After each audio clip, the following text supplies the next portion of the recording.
श्री कृष्ण की प्रेम वाणी को सिर्फ ध्यान देने तक ही मत रखिए, उस अपनी सांसों और अपने दिल तक ले जाइए। यहां से मन को सुकून मिलता है।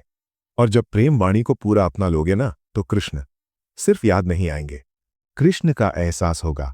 आपने कहा था गोविंद, युद्ध ने एक बलिदान लेगा, मेरे सारे पुत्रों का बलिदान देना होगा। मैं तो कह सकी तुमने ये युद्ध किया।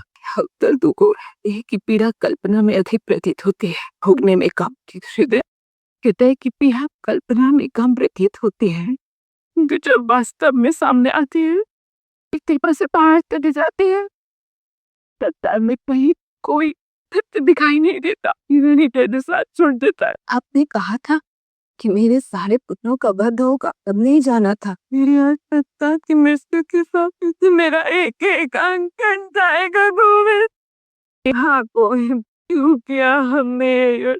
क्या लाभ प्राप्त हुआ हमें? आपने अपने चमत्कार से मनुष्य के व्यवहार में परिवर्तन क्यों नहीं कर दिया? सबको धर्म का मार्ग दिखाया होता। चमत्कार से मनुष्य की आत्मा में परिवर्तन नहीं होता सखी। आत्मा परमात्मा का अंश और उसकी स्वतंत्रता की कोई मर्यादा नहीं। धर्म के मार्ग पर चलना है या धर्म के मार्ग पर, यह आत्मा निश्चित करती है और उसके उस निश्चय को कोई चमत्कार बदल नहीं सकता। विचित्रता यही है सखी, मनुष्य स्वतंत्र है किंतु वो बुद्धि पूर्वक विचार नहीं करता, ना धर्म का विचार करता है और ना ही अधर्म का विचार करता है। वास्तव में वो केवल अपने से अधिक शक्तिमान का, सत्ता स्थान पर बैठे व्यक्ति का अनुकरण करता, अंध अनुकरण करता, पिता का अनुकरण पुत्र करता, गुरु का अनुकरण शिष्य करता है और राजा का अनुकरण उसकी प्रजा करती। यही कारण जब राजाओं का अधर्म बढ़ता है तो उनकी प्रजा में भी अधर्म तीव्र गति से बढ़ता है। ये ऐसा ही समय था सखी जब दुख, संपत्ति, सुविधाओं की भयानक लालसाएं थी राजाओं के मन में। तपस्या और त्याग के स्थान पर भोग और वासनाओं का महत्व अधिक था। और जब प्रजा अपने ही राजा को अधर्म करता हुआ देखती, स्वयं भी अधर्म के मार्ग पर निकल पड़ती। प्यार करो सखी, मगध, चेर, तारुष, कुरु,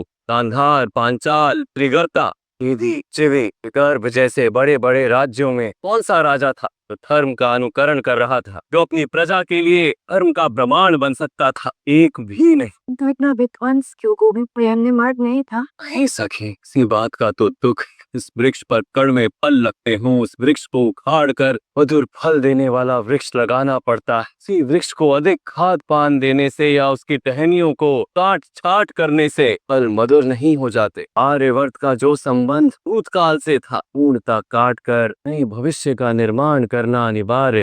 भविष्य को शुद्ध करने हेतु इस अशुद्ध वर्तमान को तोड़ना अनिवार्य। आज रक्त से नहाकर ये संसार शुद्ध हो गया।